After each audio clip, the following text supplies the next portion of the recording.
نصیر کو اب جا کر اس بات کا احساس ہو چکا ہے کہ رکشی اور اسما میں زمین آسمان کا فرق تھا، لیکن اب اسما جو ہے وہ اب ذرا اس کو دکھائے گی اور کہے گی کہ اب میں تمہارے ساتھ نہیں رہنا چاہتی ہوں۔ اس کی ماں اس کو کہے گی، یعنی کہ نصیر اپنی ماں سے جا کے کہے گا کہ آپ ہی اسما کو سمجھائے، وہ آپ کی بات کو کبھی بھی نہیں ٹالے گی۔ جس پر وہ کہتی ہے کہ تم نے جس قدر اس پر ظلم کیا ہے ساری زندگی، وہ برداشت کرتی رہی، یہ اس کا صبر ہی تھا، اس لیے مزید میں اس کی زندگی کو تباہی کی طرف نہیں لے کے جانے دوں گی۔ وہ جیسا چاہے گی، جو فیصلہ کرے گی، ہم سب کو منظور ہوگا۔ اس پر آپ دیکھیں گے کہ نصیر کہتا ہے کہ میں آپ سب کا گنہگار ہوں، میں نے آپ سب کے ساتھ برا کیا ہے، مجھے پتہ ہے، آپ مجھے معاف کیوں نہیں کر رہے۔ آگے سے اس کی ماں کہتی ہے کہ جاؤ جا کے پہلے اپنی بیوی سے معافی مانگو، کیا وہ تمہیں معاف کرتی ہے یا نہیں کرتی۔ سب سے بڑے مجرم اصل میں تم اس کے ہو، تم نے اس کے ساتھ بہت سی زیادتیاں کی ہیں، یہ بات تم بھی اپنے ذہن میں رکھو، کیونکہ تم یہ بہت اچھے طریقے سے جانتے ہو،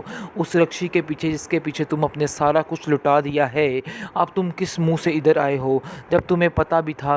تمہاری ماں نے تمہیں سمجھایا تھا کہ وہ لڑکی ٹھیک نہیں ہے، لیکن تم نے میری ایک نہیں سنی تھی، تم نے صرف اور صرف آ کر اپنی ہی باتوں پہ یقین کیا اور اس کی ہی باتوں پہ یقین کیا، اپنی ماں کی کسی بات کو کوئی اہمیت نہیں دی ہے تم نے۔